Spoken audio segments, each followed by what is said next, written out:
अदनान काका खेल साहब, चुन चुन कर हमारे जो जय्यत उलमा हैं उनको शहीद किया जा रहा है, जिनको लोग मानते हैं, जिनको लोग फॉलो करते हैं, जिनको लोग सुनते हैं। अब चाहे वो शिया हो, सुन्नी हो, नुकसान हमारी उम्मत का ही हो रहा है। इस नुकसान से बचने के लिए क्या लाउड स्पीकर पर पाबंदी लगाना, जुलूस पर पाबंदी लगाना, इन्हें कंट्रोल करना, यही वाहिद हल है आपके नजदीक? जी देखें, वाहिद हल से ये तो नहीं होगा कि इसके ऊपर लोग हम इन जगहों के ऊपर बैठकर उन सदियों के जो इख्तलाफात हैं उनको ख़त्म करने के लिए कोई ये फोरम नहीं है उस चीज़ का कि यहाँ पर बात हो सके।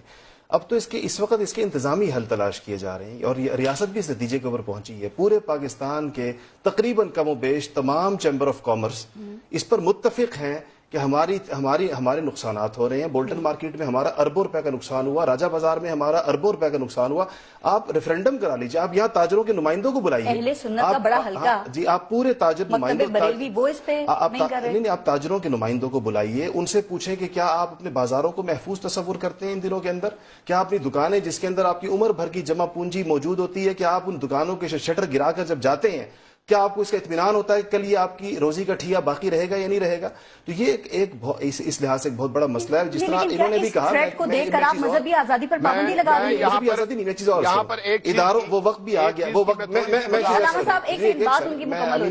की बात मैंने सुनी मैं कि इदारों को अब वो वक्त भी आ गया कि खुफिया इदारे, हमारे जो तहकीकाती इदारे हैं, वो अपनी रिपोर्टें मंजर आम पर ले आए और वो बताएं कि दहशत गर्दी की जड़ें कहां पर हैं और किन किन मुल्कों के सफारत खाने इसके अंदर इन्वॉल्व हैं और कहां से क्या चीजें आ रही हैं। इसकी ये चीज सामने आए कि इस दहशत गर्दी के पुष्ट पर वो कौन से मुमालिक हैं। कहा जाता है उसका ईंधन हमारे मदारिस बन रहे हैं ना, इस तरफ तो आए ना आप, ये भी तो बात करें। कैसे मदारिस ईंधन बन रहे हैं? आप इसको मदारिस के लिए तो ये एक आसान वो है, चूंकि वो लोग आते नहीं है इन जगहों के ऊपर, अपनी उनकी नुमाइंदगी नहीं होती पूरे तौर पर, कोई एक आधा बंदा आता है।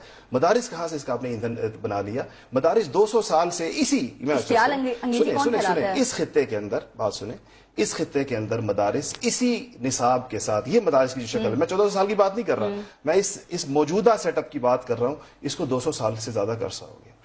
ये मसले 79 के बाद क्यों पाकिस्तान में पेश आए? अच्छा, मदारिस को छोड़ने नफरतें कौन फैला रहा है, कहां से फैल रही हैं? मैं कह रहा हूं नफरतों की तारीख देखिए ना, नफरतों की तारीख देखिए।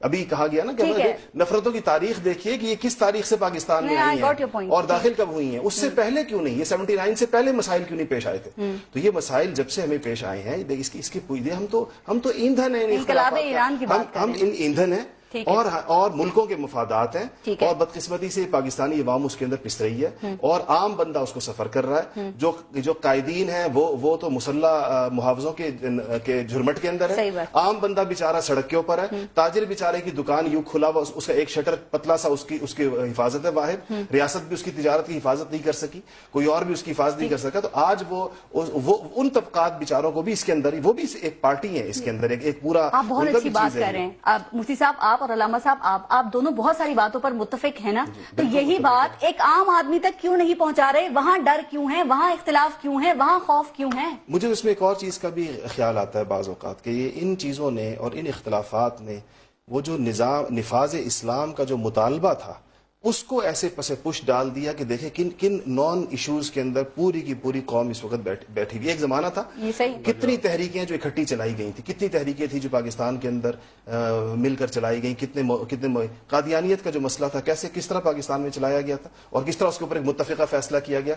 आज ये जो चीजें जहां जहां पर भी गई, इसने वो अहम इश्यूज जो उलमा उठाया करते थे उसकी बजाय आज हम बैठे हुए सिर्फ आतिशज़दगी के ऊपर, आग लगने के ऊपर, कत्ल होने के ऊपर, इन बातों के ऊपर हमारे तबसरे हो गए। अलमिया है, इस कौम, पूरी कौम का अलमिया है सबसे बड़ा।